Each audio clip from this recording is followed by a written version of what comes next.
guys, I'm Tiffany and today I'm going to be talking about what I read in August. So the first book I read was Scarlett, Epstein Hates It Here. Boy, did I hate it here when I read this stupid book. This book is about Scarlett. Her favorite TV show got canceled and just her life is not going the way she wants it to. What's interesting is it talks about the fact that she starts doing fan fiction. It took a very long time for you to get into the fan fiction. So because of the fact I really don't remember what happened in Scarlett Epstein Hates It Here, I'm just going to start with the next book, which is Midnight Sun.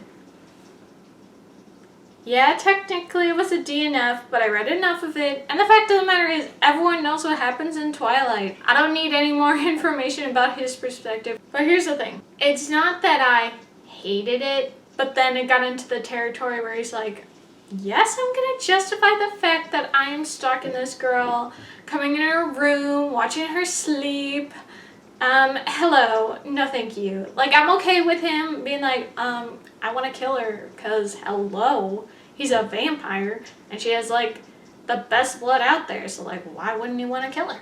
And the fact of the matter is, I think everyone can agree, Bella's the worst, so why keep her alive at all? The next book I read was Forget Me Always, the sequel to Love Me Never. So in this book, Isis is recovering from the events of the end of the first book.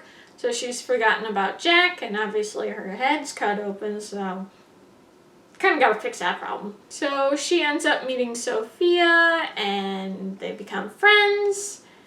But there are certain issues with Sophia because of her treatment and the way the cancer affects her. What I found weird about this book was that Sophia and Jack were together. In the first book, it definitely seemed like they were just buddy-buddy, like they loved each other, but as friends. I definitely preferred seeing that side of things. I was okay with Jack at book 1. I could not stand him. I hated him so much. The only good part about this book was Isis. She's still golden, super funny, great time. Like, I wanted her and Jack together, but I also wanted Jack to die.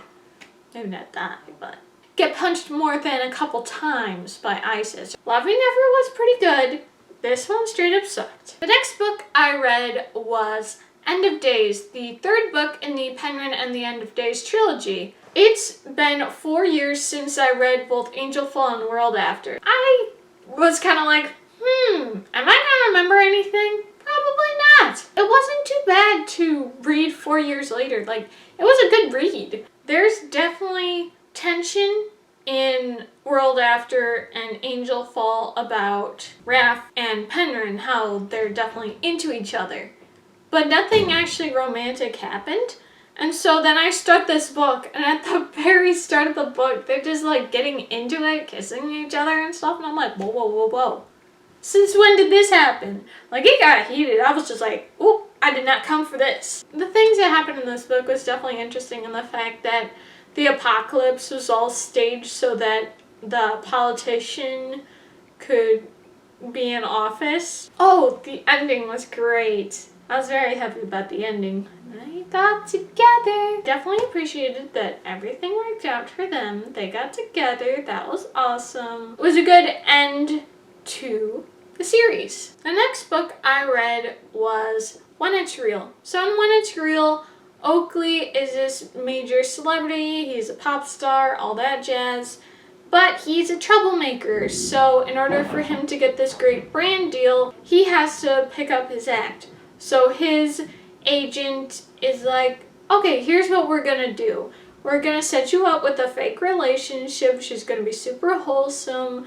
That way, this guy will know you're serious about this and will want to participate in this deal. So Vaughn is going to be the fake girlfriend, and she's really not into it. Vaughn already has a boyfriend, so that's sort of complicated, where it's like, well, I'm not really in a relationship with you, so please leave me alone. She has to try her best to follow the non-disclosure agreement while also still being loyal to her boyfriend.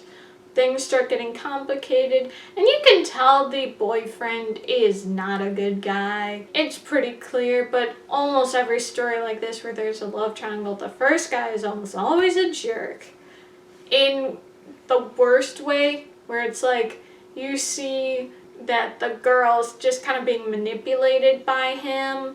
But of course, it's always the guy who she's gonna end up with is a jerk in the best way, where he's just cocky and obviously not always a nice guy, but nice enough that you know we're still gonna appreciate him. Things seem to be working out. They're best buds in a relationship. It's all working out. And then this just whole big old misunderstanding where they both break up with each other. They don't, but they think they broke up with each other. And so then it's this whole thing where she comes down to visit him, and it's all sweet and romantic. The fact that the manager and the publicist were like, oh yeah, we just didn't want your new tour to be sidelined by poor Vaughn's scandal. Just forget about her, forget about your happiness, even though you seem to really like her. It was like, wait, what are you doing, guys? So overall, this is a really bad book. The next book I read was the Book of Ivy. So there was a sort of civil war in this very tiny society. Two families were facing off. One family won, the other family didn't. And so the family that didn't is the founder's family. Ivy is the daughter. And then the one who won as the presidency orchestrates all that happens in this society. It's like a super tiny society because it's after the apocalypse. This society has arranged marriages and everything, and so it's kind of traditional in the sense of what the woman does and what the man does. Ivy's family wants to take control. Ivy has to kill Bishop, the president's son, the one she's going to be in an arranged marriage with. The whole book centers around Bishop and Ivy together, their relationship, the times that Ivy spends at her job at the courthouse. This book was boring. It was just like, okay, we have an arranged marriage and he's actually not a jerk. I really didn't care about any of the characters. I thought Bishop was nice, but like in the bare minimum sense where it's like, he's not gonna force himself, make her do certain things. In the end, it was kind of interesting where it's like, oh, what comes next? But it's like, dude, this is boring. I don't want to hear any more of it. The next book I read was Last Year's Mistake. So Kelsey and David have been best friends for the longest time. But then certain things happen and so they're not friends anymore. Then she moved away. In senior year, he ends up moving in the same place as she moved in. So then there's this tension. David kissed her. Then he's just like with all these girls. I am so sick and tired of these stupid womanizer boys that show up and they're like, oh, I've been in love with you my whole life. You cannot be with someone else and be like, oh yeah, I'm in love with you. There were just misunderstandings. They both liked each other, but then she was with someone else and then she cheated on him, but then he cheated on her, so she broke up with him, but didn't let him know that she already cheated on him. Now, I really did hate basically everything about this book, but I will say the ending wasn't terrible. I was still happy to see them get together, but here's the thing. I couldn't stand David at all. Like, I did not want them together. I'm like, dude, you've been with all these girls. But I don't know. I mean, it wasn't terrible to see. Just a nice little romantic ending. Next book I read was technically You Started It. I really thought it'd be fun, the fact that it's just through text messages, but these people were so stinking boring. What were they even talking about? I was like, what'd you say? Okay. They were just insufferable. And then the fact of the matter is, they were like, yeah, I'm not gonna do GIFs, I'm not gonna do emojis, because I'm better than that. I like to talk in words. You can do both, pal. You don't have to act like you're better than other people. The fact that this whole book, there were two boys with the same name related to each other, and she never bothered to be like, let me talk to one of them to see who it is. She easily could have figured it out. Read the room. Read both guys. Basically, this whole book was just super boring. They talked about the weirdest things. I mean, it was sweet at the end. Like, oh, they're texting and then he's like, oh, can you put the phone down? I want to kiss you. It's like, oh, that's sweet. But majority of the time, it was super bad. I'd say the best part of it was the cover.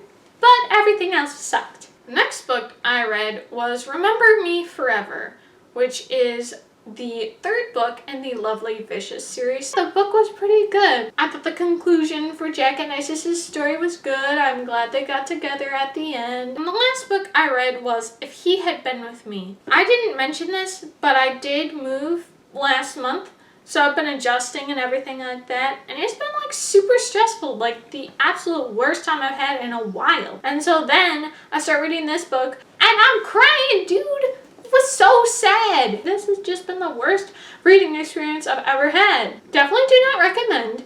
Do not. If you have any inkling to be like, well, this reviewer is probably wrong, so I'm gonna read it for myself. Do not read this book. Don't do it. Don't do it. So that was what I read in August. Hope you guys enjoyed. Please be sure to like, share, comment, and subscribe.